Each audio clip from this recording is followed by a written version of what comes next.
ଏହି ବର୍ଷା ବିଧୌତ ଅପରାହ୍ନକୁ ଆପଣଙ୍କୁ ସ୍ୱାଗତ ପ୍ରଣାମ। ଶ୍ରାବଣ ମାସର ଅୟମାରମ୍ଭ। ୟାରି ଭିତରେ ଚମତ୍କାର ପରିବେଶ, ଝିପଝିପ ହେଇକରି ବର୍ଷା ଉସୁଛି। ତାରି ଭିତରେ ବେଳେ ବେଳେ ଦେଖୁଛନ୍ତି ଲଘୁଚାପ, ନଦୀରେ ମଧ୍ୟ ବନ୍ୟାର ଆଗମନ। ଚାରିପଟେ ଦେଖିବେ କାଶତଣ୍ଡି ଫୁଲ ଦିଶୁଛି, ସୁନ୍ଦର ଆକାଶ, ସୂର୍ଯ୍ୟ କିରଣ ଦେଖାଯାଉ ନାହିଁ। ବାଦଲ ଆଉ ଭସା ବାଦଲ ଆଉ ସୂର୍ଯ୍ୟ କିରଣର ଲୁଚକାଳି ଖେଳ।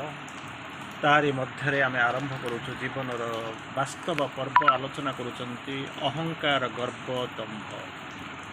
ଆଜିର ଆଲୋଚ୍ୟ ବିଷୟବସ୍ତୁ ହେଉଛି ଅହଙ୍କାର, ଗର୍ବ, ଦମ୍ଭ। ତାରି ଉପରେ ଆମେ ସଂକ୍ଷିପ୍ତ ଆଲୋଚନା କରିବାକୁ ପ୍ରଚେଷ୍ଟା କରିବା। ଶ୍ରୀ ଅରବିନ୍ଦ କୁହନ୍ତି, ହୃଦୟ ମଧ୍ୟରୁ ଅହଙ୍କାରର ଚିହ୍ନକୁ ସମ୍ପୂର୍ଣ୍ଣ ଭାବରେ ନିଶ୍ଚିହ୍ନ କର ଏବଂ ତାହାର ସ୍ଥାନରେ ଦିବ୍ୟ ଜନନୀଙ୍କର ପ୍ରେମକୁ ପ୍ରତିଷ୍ଠା କର। ଭିତରେ କ'ଣ ଅଛି ନା ଅହଙ୍କାର। ଯେପର୍ଯ୍ୟନ୍ତ ଅହଙ୍କାର ଯେପର୍ଯ୍ୟନ୍ତ ଥିବ, କିପ୍ ଦ ଟେମ୍ପଲ୍ କ୍ଲିନ୍। ଯଦି ଭଗବାନଙ୍କୁ ଜାଗ୍ରତ ଭାବରେ ସ୍ଥାପନ କରିବାକୁ ଚାହୁଁଛ, ତାହେଲେ ମନ୍ଦିରକୁ ଶୁଦ୍ଧ ରଖ। ଅହଙ୍କାରକୁ ବାହାର କରିଦିଅ। ଯଦି ଅହଙ୍କାରକୁ ବାହାର କରିଦେବି, ତାହେଲେ କ'ଣ ରଖିବି ନା ସେଇ ଦିବ୍ୟ ଜନନୀଙ୍କର ପ୍ରେମ। ଏ ଯେଉଁ ଅହଂଭାବର ସାମାନ୍ୟତମ ଚିହ୍ନ ଯେ ଅଛି, ସେ ପର୍ଯ୍ୟନ୍ତ ଥିଲା ପର୍ଯ୍ୟନ୍ତ ସେ ରହିବ ନାହିଁ। ଆପଣ ସିନା ଗ୍ଲାସେ କ୍ଷୀର ପାଇବାକୁ ଚାହୁଁଛନ୍ତି, ତେଣୁ କ'ଣ କରିବାକୁ ପଡ଼ିବ? କ୍ଷୀରଟାକୁ ସମ୍ପୂର୍ଣ୍ଣ ଭାବରେ ଗ୍ଲାସଟାକୁ ଶୁଦ୍ଧ ରଖିବାକୁ ପଡ଼ିବ। ତାପରେ କ୍ଷୀର ଆସିବ ସମ୍ପୂର୍ଣ୍ଣ ଶୁଦ୍ଧ ହେବ, ବିଶୁଦ୍ଧ କ୍ଷୀର। ଯଦି ମନେ କରନ୍ତୁ ଆପଣ ସେ ଗ୍ଲାସଟାରେ ଅଧା ଗ୍ଲାସ ପାଣି ରଖିଥିବେ, କେମିତି କ'ଣ ହେବ? ଶୁଦ୍ଧତା ଆସିବ କେଉଁଠି? ଠିକ୍ ସେଇଭଳିଆ ଏକୁ ଖୋଲିଦିଅ। ଯଦି ସ୍ଲେଟ୍ରେ ଲେଖିବାକୁ ଚାହୁଁଛ, ବ୍ଲାକ୍ ବୋର୍ଡ଼ରେ ଲେଖିବାକୁ ଚାହୁଁଛ, ତାହେଲେ କ'ଣ ହେବ? ଯେତେ ଲେଖା ଅଛି ତାକୁ ଲିଭେଇ ଦେଇକି ସମ୍ପୂର୍ଣ୍ଣ ଭାବରେ କ୍ଲିନ୍ ସ୍ଲେଟ୍ କରିଦିଅ। ପରମେଶ୍ୱର ଏବଂ ଆତ୍ମା ତା ଭିତରେ ଲେଖିବା ଆରମ୍ଭ କରିବେ। ତୁମର ବ୍ୟକ୍ତିଗତ ଧାରଣା, ବିଚାର ସବୁ ଉପରେ ଗୁରୁତ୍ୱ ଦେବା ଅଭ୍ୟାସକୁ ମନ ମଧ୍ୟରୁ ବହିଷ୍କାର କର। ମୋର ଏଇଆ, ମୁଁ ଏଇଆ ଜାଣେ, ମୋର ବୋଧ ଏଇଆ। ତେଣୁ ବ୍ୟକ୍ତିଗତ ଧାରଣା ଏବଂ ବିଚାରକୁ ବହିଷ୍କାର କର। ତେବେ ଯାଇ ଦିବ୍ୟ ଜନନୀଙ୍କୁ ବୁଝିପାରିବ, ପ୍ରଜ୍ଞା ତୁମ ଭିତରେ ଦେଖାଦେବ। ଯଦି ଅହଙ୍କାର ନେଇକି ଚିନ୍ତା କରାଯାଏ, ଯଦି ଆନାଲିସିସ୍, କମ୍ପାରିଜନ୍, କମ୍ପ୍ରୋମାଇଜ୍ ଏସବୁ ଜିନିଷ ଆସିବ, ତାହା କେବେ ସମ୍ଭବ ନାହିଁ। ସ୍ୱ ଇଚ୍ଛାକୁ ଜାହିର କରିବା, କୌଣସି କାର୍ଯ୍ୟ ପାଇଁ ଅହଙ୍କାର ପ୍ରଣୋଦିତ ହେବା, ବ୍ୟକ୍ତିଗତ ଶ୍ରେଷ୍ଠତା ପ୍ରତି ଆସକ୍ତି, ବ୍ୟକ୍ତିଗତ ପସନ୍ଦକୁ ଅବ୍ୟାହତ ରଖିବା ପ୍ରଭୃତି ତୁମ ପାଖରେ ଯେପରି ଆଦୌ ସ୍ଥାନ ନ ପାଆନ୍ତି। ଯଦି ସେ ରହିଲେ ସରିଲା, ତେବେ ଯାଇ ଦିବ୍ୟଜନନୀଙ୍କ ଶକ୍ତି ତୁମ ପାଖରେ ସ୍ପଷ୍ଟ ଭାବରେ କାର୍ଯ୍ୟ କରିବ ଏବଂ ତୁମେ ଯାହା ଚାହିଁଥିବ ଅଫୁରନ୍ତ ଶକ୍ତି ତୁମେ ତାଙ୍କଠାରୁ ପାଇପାରିବ ଏବଂ ତୁମର ସେବା ହେବ ପୂର୍ଣ୍ଣ। ମୁଁ କରୁଛି, ମୋର ଇଚ୍ଛା, ଏସବୁ ଜିନିଷ ଛାଡ଼ି ଦିଅନ୍ତୁ। ଗୋଟେ କ୍ଲିନ୍ ସ୍ଲେଟ୍ ହୁଅନ୍ତୁ, on which the divine and the soul can write। ସମ୍ପୂର୍ଣ୍ଣ ଭାବରେ ମୁକ୍ତି କରିଦେବି। ଯନ୍ତ୍ରଟି ହେଇ ଠିଆ ହେବି, ଭଗବାନ ଯଥା ନିଯୁକ୍ତସ୍ମି ତଥା କରିବି। ଯେଉଁଠି ଲଗେଇବ ମୁଁ ସେଇ ଜାଗାରେ ଲାଗିବି। ସେତିକିବେଳେ ଶବ୍ଦ ଆସିକରି ପହଞ୍ଚିବ, ମୁଁ ଜାଣିବି କେମିତି ନା ନିମିତ୍ତ ମାତ୍ର ଭବ ସବ୍ୟସାଚୀ। ହାତ ଟେକିଦେବେ, ରହିଯିବେ, ସେ ଆସିବ କାମ କରିବ। ଯେତେ ଶୀଘ୍ର ଏହି ଅହଙ୍କାରରୁ, ଅଭିମାନରୁ ମୁକ୍ତ ହେବ, ସେତେ ଅଧିକ ଉତ୍ତମ। ଅଧିକ ସମୟ ରଖିଲା ବେଳକୁ ସମୟ ନଷ୍ଟ କରୁଛ। ସମୟ ଗୁଡ଼ାକ ଆପଣ ବୁଝିପାରୁନାହାନ୍ତି, ନିଜେ ଜାଣିନାହାନ୍ତି, ବୁଝୁନାହାନ୍ତି, ସମୟ ଗୁଡ଼ାକ ନଷ୍ଟ ହେଉଛି। ଯିଏ ଅଭିମାନ ଅହଂକୁ ପ୍ରଶୟ ଦିଏ, ସେ ବିରୋଧୀ ଶକ୍ତିମାନଙ୍କ ପ୍ରଭାବରେ ନିଜକୁ ଛାଡ଼ିଦିଏ। ଯେମିତି ଉପରରେ ଆକାଶର ବାଦଲ ଖଣ୍ଡଟା ଯେମିତି ପବନର ପ୍ରବାହରେ ସିଏ ଯେମିତି ଭାସି ଚାଲୁଛି, ଠିକ୍ ସେଇଭଳିଆ ଆମେ କ'ଣ କରିବୁ? ଯେପର୍ଯ୍ୟନ୍ତ ଆପଣ ଅହଂକୁ ପ୍ରଶ୍ରୟ ଦେଇଛନ୍ତି, ସେ ପର୍ଯ୍ୟନ୍ତ ବିରୋଧୀ ଶକ୍ତିମାନଙ୍କ ପ୍ରଭାବରେ ନିଜକୁ ଛାଡ଼ି ଦେଉଛନ୍ତି ଏବଂ ବୁଲୁଛନ୍ତି। ତେଣୁ ଏଇ ଜିନିଷକୁ ଜାଣିସାରିଲା ପରେ ଇଟ୍ ଇଜ୍ ହାଇ ଟାଇମ୍ ନିଜେ କଳ୍ପନା କରିବେ, ଜାଣିବେ ଯେ ପ୍ରକୃତରେ ମୁଁ କ'ଣ କରିବାକୁ ଯାଉଛି, ମୋର କ'ଣ କରିବାକୁ। ତାର ପରବର୍ତ୍ତୀ ଅବସ୍ଥାରେ କହୁଛନ୍ତି ଗର୍ବ ଅହଙ୍କାରର ଭାବ ଅନ୍ୟ ଏକ, ଗର୍ବ ହେଉଛି ଅହଙ୍କାରର ଅନ୍ୟ ଏକ ରୂପ। ପ୍ରାଇଡ୍, ଇଗୋର ଆଉ ଗୋଟେ ରୂପ। କାରଣ ଅହଙ୍କାର 10,000 ରୂପରେ ଆସୁଛି। ହୁଏତ ଆମେ ବହୁତ ଚେଷ୍ଟା କରିକି 10 ପ୍ରକାର ପାଇବା, ଆଉ ଯେଉଁ 9,990 ଗଲା କୁଆଡ଼େ। ତେଣୁ ଏଠି ଶ୍ରୀ ଅରବିନ୍ଦ ବୁଝେଇବାକୁ ଚେଷ୍ଟା କରୁଛନ୍ତି, ଗର୍ବ ହେଉଛି ଅହଙ୍କାରର ଏକ ରୂପ। ଏହା ଛଡ଼ା ଅନ୍ୟ 10,000 ପ୍ରକାରର, 10,000, ଯାହାକୁ ଯେମିତି ବର୍ତ୍ତମାନ ଯେଉଁ ଜିନିଷ କହୁଛନ୍ତି 10,000। ତେଣୁ ଏଇ ଯେଉଁ ରୂପ, ସେସବୁ ଗଲା କୁଆଡ଼େ, ଆମେ କେମିତି ଚିହ୍ନିବା? ଅହଙ୍କାର ଭାବ ରହିଥାଏ। ମଣିଷର ପ୍ରତ୍ୟେକ କାର୍ଯ୍ୟ ଅହଙ୍କାରରେ ପୂର୍ଣ୍ଣ। ଭଲ କାର୍ଯ୍ୟ, ମନ୍ଦ କାର୍ଯ୍ୟ ଉଭୟ। କାରଣ ଆମେ କେଉଁ ଚେତନାରେ କାମ କରୁଛୁ? ଭଲ ଚେତନାରେ କରୁଛୁ, କିନ୍ତୁ ତା ଭିତରେ କାମ ହେଉଛି ମୁଁ କରୁଛି, ମୋ ଦ୍ୱାରା ହେଉଛି, ମୋ ଚିନ୍ତାରେ ହେଉଛି। ସରିଲା। ଯେଉଁଠି ମୁଁ ତ ଆସିକରି ପହଞ୍ଚିଲା, ସେତେବେଳେ ଦେବତ୍ୱ ଆସିବେ କେଉଁଠି? ମନ୍ଦିର ଫୁଲ୍, ବ୍ୟାଗ୍ରେ ତ ଜାଗା ନାହିଁ, କରିବା ଜିନିଷ କିଣିବେ କେମିତି? ଗ୍ରୋସରୀ ଆସିବ କେଉଁଠି? ତେଣୁ ଏଇ ଯେଉଁ ଜିନିଷ ଭିତରେ ଭଲ ମନ୍ଦ ଉଭୟ କାର୍ଯ୍ୟ ହେଉଛି ଅହଂଭାବରେ ପରିପୂର୍ଣ୍ଣ। ହୋଇପାରେ ତାହା ବିଜୟ ଭାବ विनय भाव बा गर्व अथवा सुगुण बा दुर्गुण डुआलिटी डुआलिटी कथा श्री अरविंद कहते ताहा कौन हम मनुष्यर भल कार्य खराब कार्य हो पारे सेकेंड कहते तुम विजय भाव कौन हो विनय भाव बा गर्व भाव अथवा तुम सुगुण बा दुर्गुण तेणु जहाँ भी हो ये सब जिनस भितर गोटे जिनस हूँ अहंकार आम जापर बुझीपार निजक निजे कौन करूँ ना गोटे सुरक्षा कवच भितर रखिक भावुँ मु जहाँ करुँच भल अन्य मैंने जहाँ कर खराब तो बुझा दरकार पांचटी आंगुठी मोर जब मुझे गोटे आंगुठी आपको देखा चारोटी आंगुठी मो आड़ को प्रदर्शित हो तेणु यही जब मुझे 30 जन को कौन करी ना आंगुठी देखेबी तू खराब सी खराब तार ये गुण सी गुण सुगुण दुर्गुण भल मंद सुबुद्धि सुबुद्धि तार 30 जन को मुझे 30टा आंगुठी देखी कि 30 इंटू 4 4 30 रे 4 गुणिले 30,4 आंगुठी मो आड़ को देखा तेणु कल्पना करवा दरकार अन्यर पादरे मुझे जितेबाला कादुଅ थिबार देखुची कादुअटा अन्यर पादरे ना मो भितर अच्छे अन्य को देखला बेले मो चेतना भितर को जी दिव्य चेतना भितर को जी ऑर्डिनरी कॉन्शियसनेस भितर रहीकि मुझे दुनिया को देखा मोपाई एक दुर्भाव्यकार हो तार परवर्ती अवस्था कहते मनुष्य प्रकृति को अहं भाव अपसरण करने से एक सहज साध्य नुहे एत सहज नुहे चाहिए छाड़देवा केमी कौन सात्विक भाव में आसूँ तामसिक भाव में आसूँ राजसिक भाव में आसूँ केउठी लुचि आप जानीपर ना तेणु खोजी केमी बाहरी करेंगे केमी जड़े जदि अहंकार मुक्त हो जाए निजपाई किसी करे ना कि निज संपर्कित कौन किसी करे ना जहाँ करे केवल भगवान यही हूँ जिनस मुक्ति हेले कौन हम ना निजपाई नुहे दुनिया प्रति नुहे सांग मान पाखपाई नुहे निज संपर्कित नुहे जहाँ करुच्ची केवल भगवान ताहार समस्त चिंताधारा एवं भावराजी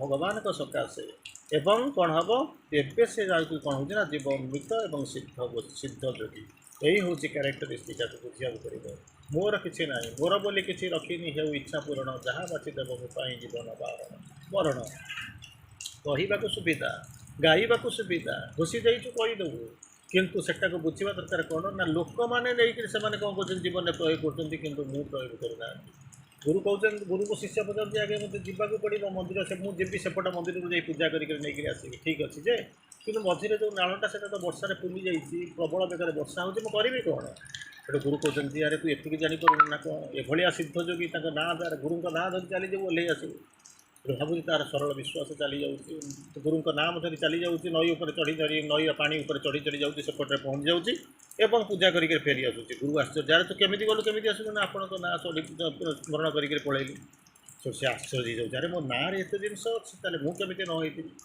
निजे गला अहंकार नाम जप कला पड़गला भासीगला मरीगला यही हूँ जीवन आध्यात्मिक अग्रगति जंत्रर अहं भाव कर्मीर अहंकार परी किंबा अधिक विपज्जनक हो पारे भेरी इंपोर्टाट भेरी स्पिरिचुअल प्रोग्रेस जंत्रर अहं भाव कर्मीर अहंकार परी कौन हूँ यह हूँ मुझे ये जंत्र हो जंत्र जब इन्स्ट्रुमेंट हो कर्मी ठार भल तेणु सी जदि थाए ताहा निश्चित भाव में इक्विवेलेंट किंबा अधिक विपज्जनक आध्यात्मिक उपलब्धि अहंकार एक विपरीत विषय वेरी इंटरेस्टिंग आध्यात्मिक उपलब्धि इगो गोटे विपरीत अपोजिट कंट्रारी तेणु विराट अहं बा क्षुद्र अहं कौन किसी भी रहा उचित नुहे यही जिनस गोटे जिनस चिंता कर गोटे बड़ अहंकार विराट अहंकार किंबा क्षुद्र अहंकार दुईटा जाक डेंजर अवस्था को केवे भी रखा ना परवर्ती अवस्था कहते मुझे नुह कि ना मो द्वारा किसी हो पार ना ठीक से बेले कौन हम ना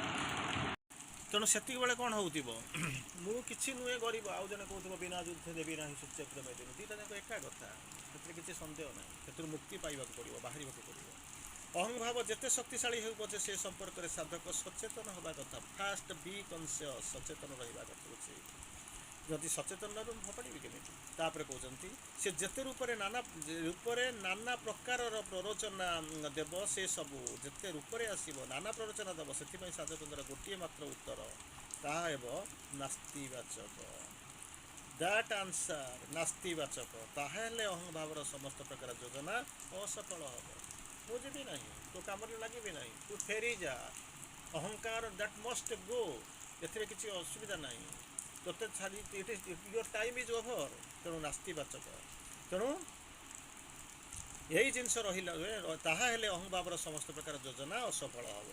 तेज केवल अविच्छिन्न एवं नीरव सजागता क्रमवर्धमान सचेतनता द्वारा ही केवल कौन हो ताहा विताड़ित हो पारे। कारण ताकू निजे नाना खेल देखा जदि प्रश्रय दिया न जाए ताबेले से निजक लुक्कायित कर रखे एवं कौन कर सूक्ष्म भाव में छद्मवेश नहीं आसे।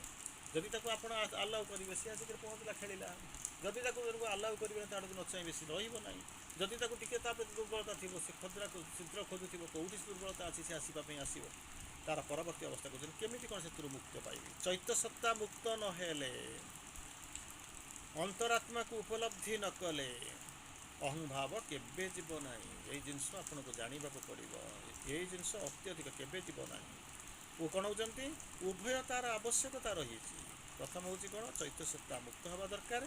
सेकेंड हूँ कौन अंतरात्मार उपलब्धि कर स्पिरिचुअल माने रियलाइजेशन। अहंभाव एवं कामना वासना विलुप्ति रे ही केवल मुक्ति आसे। तेणु यही हूँ शर्त ताकू बुझा पड़ो।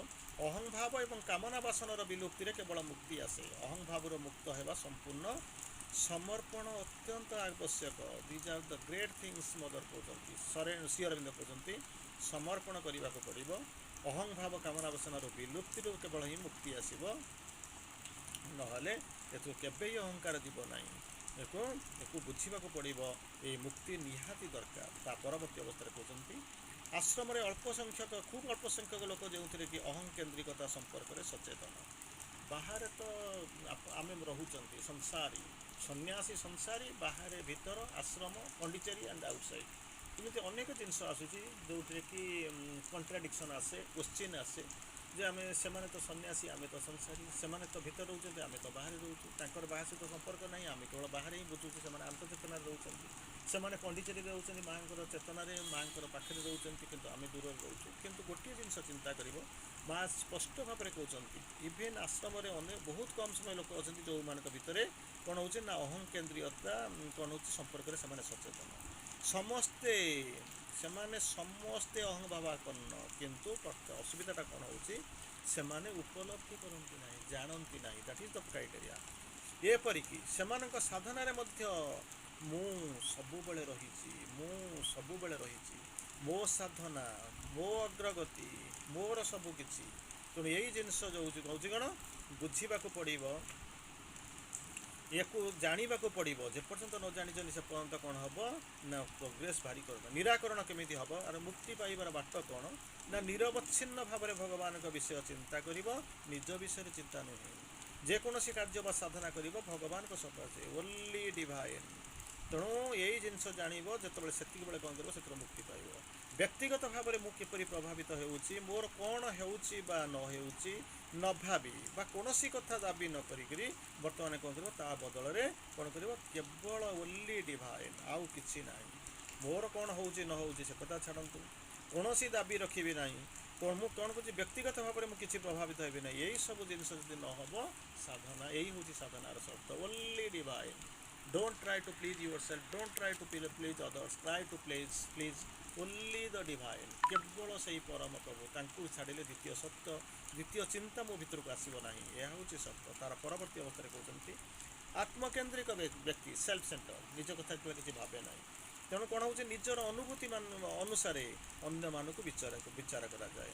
यह द्वारा मु खुशी हेबी ना दुखित हेबी, यह द्वारा खुशी हेबी ना दुखित हेबी से निजे भाव निज चिंतार दुनियाटा को देखिए केमी कौन हम। दुनियार रंग सामान किंतु जो मुझे नाली चषमा पिंधि दूसरी दुनियाटा मत नाली देखा, कला चषमा देखा कला देखा, कला चषमा देखा बोलिक कला मत देखा ता माने नुहे गचर रंगटा नील बदल से कला हो केवल मोर निज चिंता भितर मुझे देखुची। या द्वारा मुझे आनंदित हेबी कि जंत्रणा पाइबी।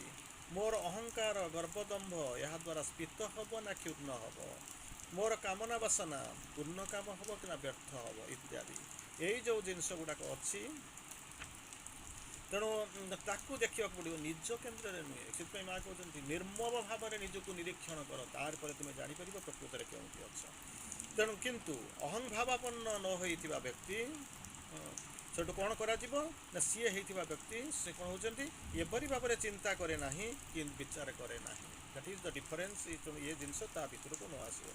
एमाने सेल्फ सेंटर निज व्यतीत से अन्य किसी देखा निज स्वार्थ निज लाभ निज परिवार निज परिवेश से देखा जाए किंतु जो मैंने अहं शून्य से किसी देखा जाए से वस्तु सकल को से निज स्वरूप देखती निज स्वरूप देखती निजे नथिले से कौन होता से अर्थ कौन होता कौन से ए क्षेत्र में केते जोर खाप खाऊँ देखे किंबा शांत समभावापूर्ण रही सबकिछि को देखा जाए।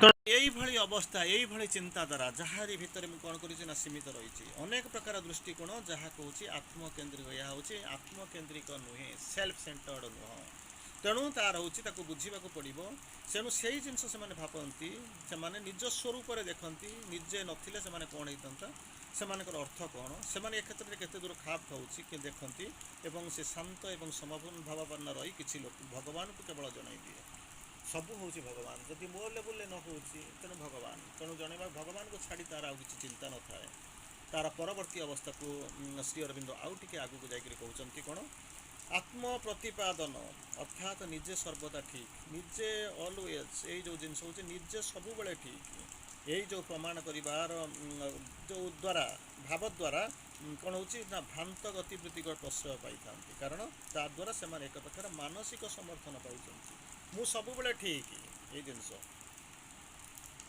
मु सब बेले ठीक यही जो जिनस तेणु आत्म प्रतिपादन निजक प्रतिपादन करने सर्वथा ही अहंकार एवं अज्ञानतार लक्षण यही जिनस टोटाली हूँ कौन ना अहंकार एवं अज्ञानतार लक्षण जितेबले साधकर चेतना अधिक प्रसारित हो जाए सी जानीदेव ये क्लास रे मो पढ़ुची तेणु ये क्लास रे ये मैडम मत भल पढ़ुच ये सार मत भल पढ़ुच से उपरको जी से आपंकर अलग जिनस आसो कौन या छाड़िले भी आउ गोटे दुनिया अच्छी सी से कौन कर बुझीपे प्रत्येक व्यक्तिर जिनिस गुड़िक देखिबार निजस्व दृष्टिकोण रही एवं सही मार्ग सी निज मतर यथार्थ को निज मत निज जो दृष्टिकोण देखिए तार से मत मत आसूँ से कौन करुचे ना कलह क्षेत्र में उभय पक्ष निजक निर्भुल प्रमाणित करती मुझे जहाँ करुँच ठीक तेणु सी जहाँ करुँची सी हूँ भूल सी कहूँ मु ठीक मु कहूँ मु ठीक तेणु मतांतर रोचे मनांतर रोचे कलह हो तो से कौन करा पड़ो केवल जितेबाला जड़े अहंमुक्त होते अहंमुक्त हो उच्चतर चेतना को सबकि देखा आरंभ कर कौन हम ना प्रत्येक विषय निजर विभिन्न दिग को ताहार प्रकृत सत्य को देख पर्यंत से अहंकार मुक्त न हो ये लेवल जो क्रॉस न कर पर्यटन से भाव मु ठीक आत्मा को प्रतिपादन कर प्रत्येक मध्य एक क्षुद्र अहंबोध अन्य मानक मध्य प्रकृत अजथा भूल भ्रांति को खोजी बाहर करने ये जो क्षुद्र अहंबाद कौटी कौटी भूल रही ताकू खोजापी और से विषय गपिवा चाहूए एमती गोटे क्यारेक्टरिस्टिक लोग कौटी कार भूल अच्छी कौन किए करूँ गोड़े गोड़े खोजी ता भर मुझे कमेंट देवी रिमार्क देवी यार कारण ताहा यथार्थ दृष्टिकोण बा यथार्थ मनोभाव नुहे जितेबाला जड़े शांत निरासक्त निष्काम दयार्थ संवेदनशील मनोवृत्ति नहीं रही से कौन कर ये सब कुछ कौन कर अवलोकन कर से कौन कर अन्यर सामर्थ्य दुर्बलता आदि को यथार्थ विचार करे तेणु जो से चेतना को न जाइच जितेबाला आपंकर इलेवेशन न से पर्यंत जापर कारण मुझे जानी मुझे जहाँ करुँच ठीक अन्य मान भूल भूल खोजी खोजी बाहर करवा यह सब जिन तार परवर्ती अवस्था पुनर्बार श्री अरविंद आउ गोटे स्टेप को जाऊँगी बुझेबा चेष्टा कर जितेबाला साधक मध्य निरवच्छिन्न आत्म प्रतिपादन परी एक भयंकर अभ्यास निरंतर आत्म प्रतिपादन प्रति मुहूर्त में भावी मुझे जहाँ कहे ठीक मुझे रिफ्लेक्ट करने चाहूँगी जस्टिफाई करने चाहूँगी ये जो शक्तिशाली हो से सत्तार यही क्षेत्र में यथार्थ चेतना यथार्थ कार्यपाई परिवर्तित करने असंभव हो पाए तेणु या से हम ना कारण मुझे सब बेले गोटे दुटा समय मुझे दूर बाछुनी निजक प्रतिपादन करूँ प्रति मुहूर्त तेणु हम ना तेणु तापर कहते असंभव कारण प्रत्येक पदक्षेप तार कम है तार हूँ कौन ना आत्म प्रतिपादन प्रत्येक मुहूर्त मुझे निजक प्रूफ करी अन्य मानक भूल देखिए कमेंट करी क्रिटिसाइज करी तेणु से तौक कौन हो तार मन निजर धारणा सकल को निजर स्थिति को किंबा निजर कर्म पद्धति को धरी रखापी तत्क्षणात् बाहरी आसती तेणु से जो तीन टा जिनस श्री अरविंद कहते निजर धारणा सेकेंड हूँ निज स्थिति और कर्म पद्धति को प्रूफ करने को आसती जस्टिफाई करने को आसती जेकोसी प्रकार जुक्ति बेले बेले सबुठारु जटिल एवं निर्भूत जुक्ति करने को से कौन करती ना सतत प्रस्तुत होकर रही था।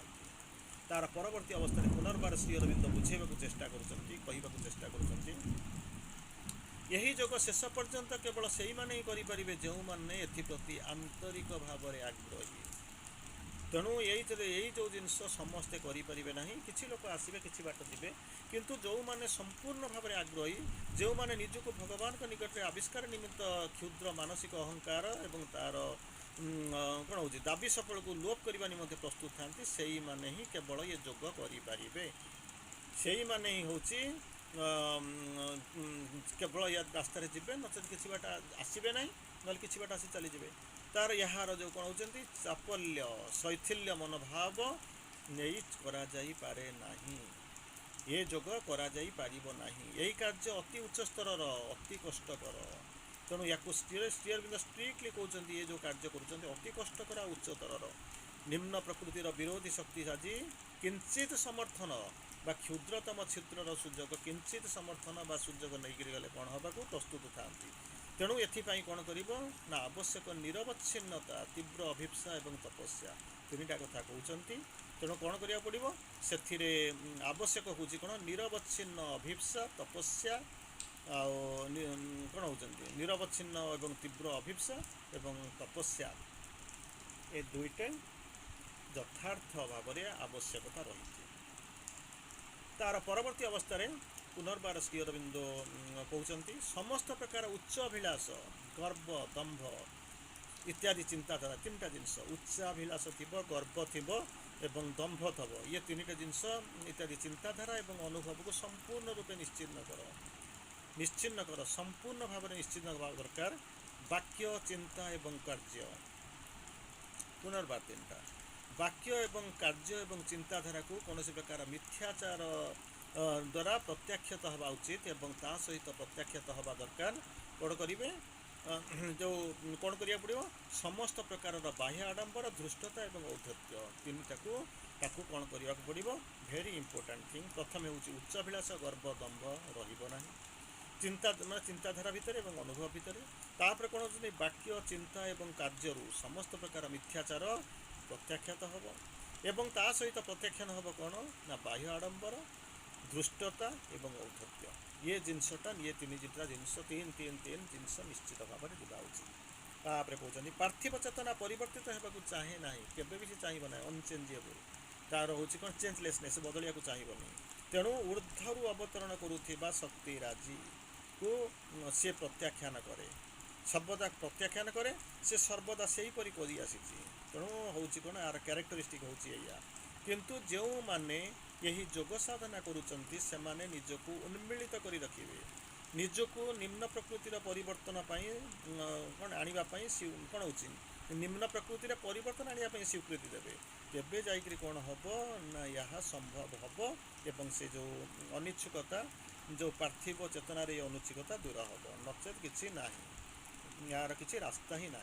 तेणु ताकू बर्तमान करने को पड़ो सी बदलवा चाहूनी जीवाक इच्छा करूनी तेणु ताकू बदलवाई हूँ कौन ना निजक ओपन करेंगे निम्न प्रकृतिर किसी परिवर्तन करेंगे से स्वीकृति देवे।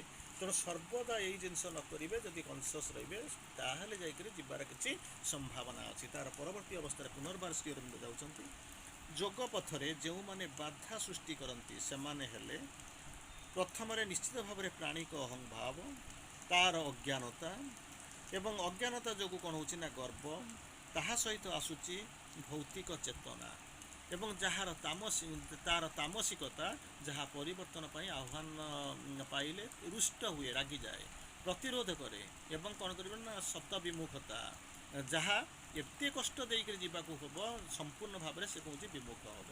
तेणु यही जिनस जानवा पड़ो जोग मान बाधा जाक कौटी रही बाधा क्योंठू आसी प्राणिक अहंभाव सेकेंड कहते कौन अज्ञानता एवं अज्ञानता भितर गर्व तापर कहते कौन ता सहित आसूची जो भौतिक चेतना एवं ताहार तामसिकता यही सब जिनसर आह्वान ये सब आह्वान पाइले से रुष्ट हम रागिज एवं से कौन कर प्रतिरोध कर तार श्रम विमुखता जहाँ मध्य देकर से संपूर्ण विमुख काम करने चाहूने कि ता भर को जीवाई चाहूँ तेणु से चाहे पूर्वर से पुराणा गतिवृत्तिर पुनरावृत्ति होगा श्रेयस्कर जमी अच्छी सेमती चाहूँगी एवं से आशा करे जमी भाव में जिते बड़े होना कहीं सबकि सुविधा हो दरकार तेणु यही जो जिनस यही जो दुईटा जिनस ता भितर निश्चित भाव में आसे से परिवर्तन को चाहूना तार परवर्ती अवस्था श्री अरविंद पुनर्बार आउ टे आगू जाकर कहते कौन कर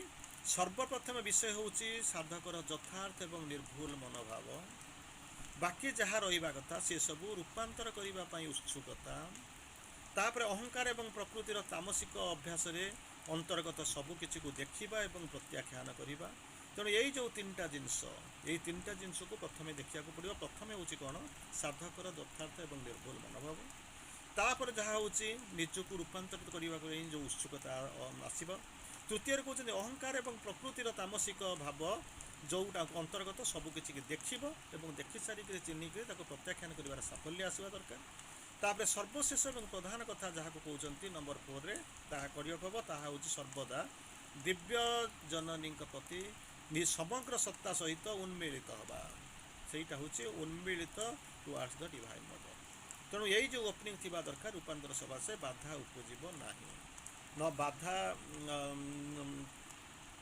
जीवार ये हूँ कैरेक्टरिस्टिक जीवार कैरेक्टरिस्टिक हूँ कौन तापर कहते अहंकार भाव है विश्व शक्ति राज्यर एक अंश विशेष एक उपकरण मात्र यह जिनस पड़ो ये मास्टर नुह ये हूँ सर्भेंट कहार विश्व शक्ति राज्यर एक अंश विशेष एवं यह उपकरण मात्र तेणु साधक उच्चतर दिव्य परमा प्रकृतिर संस्पर्श में आसवा पर ही यही अहंकार एवं यही शक्ति सबूर भितर मुक्ति पाइबा आरंभ कर तेणु ये मुक्ति पाइबार बाट हूँ यही जिनस मेन जिनस हूँ कौन कनसीयस हम ओपनिंग कर भगवान पाखे छाड़ीदेव समर्पण कर यही तो जिनस आ कौन अच्छे तेणु आपको छाड़ी पारूना जापरूना जमी से कौन से लोकटा कौन गोटे जिद्दीखोर लोक कई भल पाते ना हठात देखला लोक जी आसती से मैंने घृणा करती पलि जाती पाखे बस चाहती ना परिवेश खराब हो जाए हठात गोटे समय आसिक पहुँचला सी लोकर क्या प्रकृति बदलला समस्त मिसेला कथबार्ता कला खेला खाइला चा आनीदेला बसला तेणु तापर पचारे सब जिन केम कौन ना मुझे देखिली जो प्रत्येक जिनस भर मुझे आनंद पाई कौन होती ना मुझे आनंद पाई सब करूँ कि गोटे समय मत जड़े कहीदे गुरु जड़े आसिक कहले सब गुड़ाक भितर आनंद अच्छी खोजा चेष्टा कर दुनियाटा तो पाक आसना दुनियाटा तो पाक तू जावाक पड़ो अपेक्षा कले दुनिया आसे ना दुनिया को तत्ते अपेक्षा करा पड़ो दुनिया तत्ते अपेक्षा करा पड़ोनी निजक बदलैया पड़ो तापर जाए दुनिया बदलले तू बदलबनी तेणु मत बोली तो बदलिया पड़ा आई गॉट प्लेजर मोर धर्म थी मुझे केमी शांति आनंद पाइबी तेणु पाऊँ परवर्ती अवस्था श्री अरविंद पुनर्बार कहते कौन निजर प्रकृति अनुसार अहंभाव हो एक सत्तार एक क्षुद्रता मो प्रकृति अनुसार ताहा चेतनार संकोचन कराए एवं यही संकोचन जोगु ज्ञान मध्य हुए सीमित अक्षमकारी अज्ञानता शक्ति सबुआर कौन हो आबद्धता एवं ह्रास एवं तापर देखा जाए संकीर्णता असामर्थ्य एवं दुर्बलता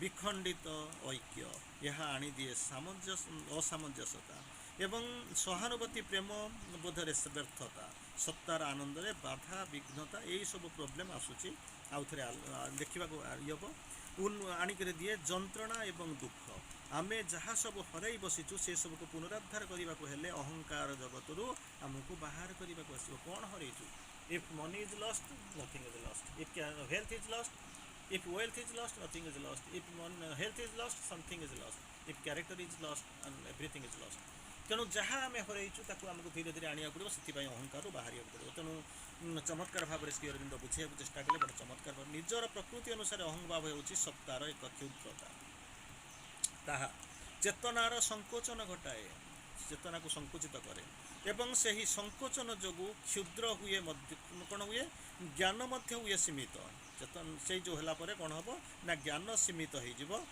अक्षमकारी एवं अज्ञानता शक्ति सबूर सीमित तेणु अक्षमकारी अज्ञानता शक्ति सबूर आबद्धता एवं ह्रास एवं ता फल देखा दिए संकीर्णता असामर्थ्य एवं दुर्बलता विखंडित ऐक्य जहाँ आनीदिए असामंजस्य एवं सहानुभूति प्रेम एवं शक्तिबोधर व्यर्थता ତାହା ମଧ୍ୟ ଆପଣ ଦେଖିବାକୁ ପାଇବେ। ସତ୍ତାର ଆନନ୍ଦରେ ବାଧା ଭଗ୍ନତା ଏହିସବୁ ଜିନିଷ ଆଣେ, ଯେଉଁଥିପାଇଁ କ'ଣ ଆଣିଦିଏ? ଯେଉଁ ଯନ୍ତ୍ରଣା ଏବଂ ଦୁଃଖ। ତେଣୁ ଏ କଥା ଯେପର୍ଯ୍ୟନ୍ତ ଅହଙ୍କାର ଆସିଥିବ ଏସବୁ ଜିନିଷ ଆସିକରି ପହଞ୍ଚୁଥିବ। ତେଣୁ ଏ ଜିନିଷକୁ, ଏଇ ସାଇଡ଼୍ ଇଫେକ୍ଟକୁ ଆପଣମାନେ ନିଶ୍ଚିତ ଭାବରେ ତର୍ଜମା କରିବେ, ଏଥିରେ ସନ୍ଦେହର ଅବକାଶ ନାହିଁ। ତାର ପରବର୍ତ୍ତୀ ଅବସ୍ଥାରେ ଅନ୍ତିମ ପର୍ଯ୍ୟାୟରେ ଆମେ ଅନ୍ତତଃ ମାଆଙ୍କର ଗୋଟେ ମେସେଜ୍ ଦେବା, ମାଆଙ୍କର 2-3ଟି ମେସେଜ୍ ଦେଖିବା, ମାଆ କ'ଣ କହୁଛନ୍ତି। ପ୍ରଥମ ତ ଜାଣୁଛନ୍ତି ego must go, tell the ego that your time is over. ଯାହା ହଉ, ଯେଉଁମାନେ ନିଜ ଚେତନାକୁ ବିଶ୍ୱ ପରି ବିସ୍ତୃତ କରିଦେଇପାରିବେ ସେମାନେ ବିଶ୍ୱ ପରି ହୋଇପାରିବେ। ଯେଉଁମାନେ ନିଜ ଚେତନାକୁ ବିଶ୍ୱ ପରି ବିସ୍ତୃତ କରିଦେଇପାରିବେ ସେମାନେ କେବଳ ବିଶ୍ୱ ପରି ବିସ୍ତୃତ ହୋଇଯିବେ। ଚେତନାଟା ବଢ଼ିବା ଦରକାର। ତେଣୁ if you want to be dream big, elevate your consciousness, transform your consciousness. କିନ୍ତୁ ଯେଉଁମାନେ ନିଜର କ୍ଷୁଦ୍ର, ତାର ଅପୋଜିଟ୍ ହେଉଛି କ'ଣ? ଯେଉଁମାନେ ନିଜର କ୍ଷୁଦ୍ର ଶରୀର ଏବଂ ସୀମିତ ଅନୁଭବ ଭିତରେ ବନ୍ଦ ହୋଇ ରହିଥାନ୍ତି ସେମାନଙ୍କର ସେହି ସୀମା, ଆଉ କିଛି ନାହିଁ। ତେଣୁ ଏଇ ଯେଉଁ ଜିନିଷ, ଦୁଇଟା ଜିନିଷ କନସିୟସନେସ୍ ଭିତରେ ସବୁଯାକ ଦେଖାଯାଏ। ତେଣୁ କ'ଣ କହୁଛନ୍ତି? ଯେଉଁମାନେ ହେଉଛନ୍ତି ଚେତନାକୁ ବିସ୍ତାରିତ କରିଦେଲେ, ବିଶ୍ୱ ପରି ବିସ୍ତୃତ ହୋଇଯିବେ, ସେମାନେ ହେଇଗଲେ। ଯେଉଁମାନେ ସଂକୀର୍ଣ୍ଣ ହୋଇଗଲେ ସେମାନେ ବନ୍ଦୀ ହୋଇଗଲେ। ନଦୀଟା ଯଦି ବହି ବହି ବହି ବହି ଚାଲିଗଲା ତାହେଲେ ନଦୀ ସିଏ ହେଇଯିବ ନଦୀ, ନିମ୍ନଗା ସମୁଦ୍ରରେ ମିଶିବ। ଯଦି ନ ଯାଇପାରିବ ତାହେଲେ ପୋଖରୀଟିଏ ହେଇକି ରହିଯିବ। ପାଣି କ'ଣ କରିବ? ହେଇଯିବ, ଆପଣଙ୍କର ହେଇଯିବ, ବୋଲେ ବାଷ୍ପ ହେଇକରି ଚାଲିଯିବ, ସରିଲା କାମ। ସେମାନଙ୍କର ଶରୀର ଏବଂ କ୍ଷୁଦ୍ର ଅନୁଭୂତି ଗୁଡ଼ିକ ପାଇଁ ସେମାନଙ୍କର ସମଗ୍ର ସତ୍ତା ହୋଇକି ରହିଥାଏ। ତେଣୁ ତାରି ଭିତରେ ସେଇ ସୀମିତତା, ସେଇ ସୀମିତକୁ ସେମାନେ ବଡ଼ ବୋଲିକରି ଭାବନ୍ତି। ତାର ପରବର୍ତ୍ତୀ ଅବସ୍ଥାରେ କହୁଛନ୍ତି, ଯଦି ତୁମେ ପ୍ରକୃତରେ ଭଗବାନଙ୍କ ପାଖରେ ନିଜକୁ ସମର୍ପଣ କରିଦିଅ ଯଥାର୍ଥରେ ଏବଂ ସମ୍ପୂର୍ଣ୍ଣ ଭାବରେ, ତେବେ ନିଜେ ପ୍ରତି ମୁହୂର୍ତ୍ତରେ ତୁମେ ଯାହା ହେବା ଉଚିତ ତାହା ହିଁ କେବଳ ହେବ। ତେଣୁ ଏହି ସମର୍ପଣ ହେଉଛି ବର୍ତ୍ତମାନ ମୁଖ୍ୟ କଥା, ଯେଉଁ ସମର୍ପଣ କଥା କହୁଛନ୍ତି। ତେଣୁ ଏହି ସମର୍ପଣ ଥିଲେ ତୁମକୁ ଯାହା ହେବା କଥା ତାହା ହେବ, କାରଣ ତୁମ ପାଇଁ ଗୋଟେ ହାୟର ଫୋର୍ସ କାମ କରିବେ, ଡିଭାଇନ୍ ମଦର ଆସିବ। ତୁମେ ସବୁ ଜାଣିପାରିବ ଯେ ଯାହା ଜାଣିବା ଉଚିତ ତୁମେ ଜାଣିବ, ଜାଣିବା ଉଚିତ ତାହା ଜାଣିବ, ଯାହା କରିବା ଉଚିତ ବିଧେୟ ତାହା ହିଁ କେବଳ କରିବ। ତେଣୁ ଯାହା ହେବା ଉଚିତ ତାହା ହିଁ ହେବ। ତେଣୁ ଏହିସବୁ ଜିନିଷ ଭିତରେ ସମ୍ପୂର୍ଣ୍ଣ ଭାବରେ ହେବ, ଏଥିରେ ସନ୍ଦେହର ଅବକାଶ ନାହିଁ। ତେଣୁ ସେଥିପାଇଁ ତୁମର ଅହଂରୁ ସୀମିତତାକୁ ଅତିକ୍ରମ କରିବ। ସେଇ ଯେଉଁ କ୍ରସିଂ ଦ ଲିମିଟ୍ ହେଉଛି କ'ଣ ମୁଖ୍ୟ କଥା? ସେଇ ଯେଉଁ ଅହଂର ସୀମାକୁ ଅତିକ୍ରମ କରିବାକୁ ପଡ଼ିବ। ଅନ୍ତିମ ପର୍ଯ୍ୟାୟରେ ମା ଚମତ୍କାର ଭାବରେ ବୁଝାଇବାକୁ ଚାହୁଁଛନ୍ତି ଏବଂ କହିବାକୁ ଚାହିଁଲେ, ଅନ୍ୟମାନେ କ'ଣ ଭାବିଲେ କ'ଣ ନ କହିଲେ ତା ଦ୍ୱାରା ଆଘାତ ପାଇବା ଦୁର୍ବଳତାର ସୂଚନା ଦିଏ। କ'ଣ ଭାବିବେ, କ'ଣ କହିଲେ, ଯେପର୍ଯ୍ୟନ୍ତ ଆକୁଆ ଭିତରେ ନେଉଥିବେ ସେଗୁଡ଼ାକ ନାହିଁ। କାରଣ ଯୋଗ ସାଧନାର ଏକମାତ୍ର ଉଦ୍ଦେଶ୍ୟ ଆପଣ ଜାଣିବେ ଯେ କିଏ କ'ଣ କହୁଛି ଆପଣଙ୍କ ବିଷୟରେ, କିଏ କ'ଣ ଭାବୁଛି, ସେଗୁଡ଼ାକୁ ଜମା ମୁଣ୍ଡରେ ପୁରେଇବେନି। ଯେପର୍ଯ୍ୟନ୍ତ ତାକୁ ମୁଣ୍ଡରେ ନ ପୁରେଇଛନ୍ତି ସେପର୍ଯ୍ୟନ୍ତ ଆପଣ ରାସ୍ତାରେ ଯାଉଥିବେ। ତେଣୁ କ'ଣ କରାଉଛନ୍ତି? ଏହା ପ୍ରମାଣ କରୁଛି ଯେ ତୁମେ ସତ୍ତା ଭଗବାନଙ୍କ ପ୍ରତି ଉନ୍ମୁକ୍ତ ହେଇନାହିଁ। ସେଥିପାଇଁ କ'ଣ କରିବା? ଏବଂ ଭଗବାନଙ୍କର ପ୍ରଭାବରେ ଅଧୀନରେ ରହିନାହିଁ। ତଦ୍ୱାରା ସାଧକ ପ୍ରେମ, ସହନଶୀଳତା, ବୋଧିଶକ୍ତି, ଧୈର୍ଯ୍ୟ ପ୍ରଭୃତି ଦିବ୍ୟ ବାତାବରଣକୁ ନିଜକୁ ଆଣିବା ପରିବର୍ତ୍ତେ ଅନ୍ୟର ଅହଙ୍କାରକୁ ନିରବଚ୍ଛିନ୍ନ ଭାବରେ ସେହି ଅହଙ୍କାରକୁ ନିଜ ଅହଂ ଦ୍ୱାରା ଉତ୍ତର ଦିଏ ଏବଂ ନିଜ ମଧ୍ୟରେ ଏକ କ'ଣ ହେଉଛନ୍ତି ଅନମନୀୟତା, ଆହତ ଅନୁଭୂତି ଆଣେ। କାହିଁକି ଆସୁଛନ୍ତି? ଯେଉଁ ଜିନିଷ ହେଉଛି ଭଗବାନଙ୍କର ଚିନ୍ତା ନାହିଁ। ଯେଉଁଠି ଭଗବାନ ଥିବେ ସେଠି ଏ ଯେଉଁ ନେଗେଟିଭ୍ ଜିନିଷ, ଏସବୁ ଜିନିଷର ସ୍ଥାନ ହିଁ ନାହିଁ।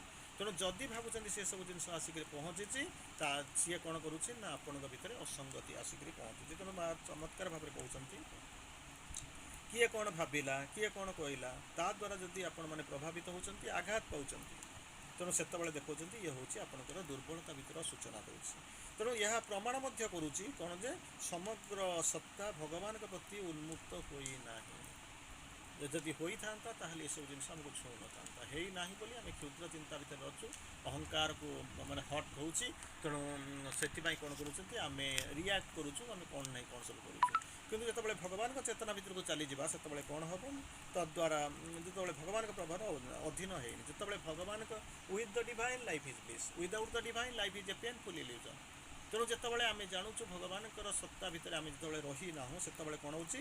ପ୍ରେମ, ସହନଶୀଳତା, ବୋଧିଶକ୍ତି, ଧୈର୍ଯ୍ୟ, ଇଏ କ'ଣ କରି ତାକୁ ଯେଉଁ ଚାରିଟାକୁ ଆଣିବା ପରିବର୍ତ୍ତେ ତାକୁ କ'ଣ କରୁଛନ୍ତି ନା ତାର ଅପୋଜିଟ୍ ଜିନିଷ ଗୁଡ଼ାକୁ ଆଣୁଛନ୍ତି। କେବଳ ଅହଂଭାବ ହିଁ କେବଳ ତା ଭିତରେ ଉତ୍ତର ଦେଉଛି। ଅହଂଭାବ ଯେଉଁ ଭଲ ଜିନିଷ, ପ୍ରେମ, ସହନଶୀଳତା, बोधिशक्ति एवं धैर्य ये चारोटी जिनस आसिया परिवर्ते आसूची गोटे ना अहंकार जो अहंकार उत्तर देले तो कौन कहे निज भितर अनमनीयता आउ आहत अनुभूति लगे सब यू आर हट यही जिनस आसिक पहुँची ता द्वारा कौन हो असंगति केवल हो व्यतीत अन्य ना अन्य रूप ना तेणु अहंकार आवश्यकता अच्छी आसबार अहंकार आसला से किसी सन्देह ना किंतु तार परवर्ती अवस्था कौन ना से अहंकार को लेकर जो आम बुलूँ जिते कौन इगोटा बाहर होकर ठिया हो भावे आसिक पहुँचले माँ के पाखु आसिक पहुँचले प्रेसिडेंट सेक्रेटरी हो गला तेणु से इगो आसिक न होता आसी ना इगोटा हेल्पर थे आसिक पहुँचले आप सुविधा पाइल कि गोटे समय आसिक पहुँच सी जा कथा जो जबार आसिक पहुँचो आउ प्रेसिडेंट मो चेयर ना मु प्रेसिडेंट नुह मैंने मुझे छाड़ी देकर पलैबी ऑर्गेनाइजर थी वक्ता थी मत नहीं फूलमाला पड़ूला बर्तमान फूलमाला पड़ूनी तेणु मुझे चलीजी अहंकार आसला ऑर्गेनाइजर होकर आणु तेणु भक्ता या पछे गोड़ौची कौन मुझे तेणु जब कौन करी ना दीपद कहि मो फूलमाला पड़ो मो ताली बाड़े पड़ो तेणु से कौन कला गला तेणु अहंकार इट मस्ट गो जेपर्यंत से न जाइए से बाधा होकर ठिया हे तेणु से बाधा को अतिक्रम न कले साधना करने बड़ा कष्ट तेणु तारी बाड़ को ध्यान दे आमको जावाक पड़ो। वंदे मातरम।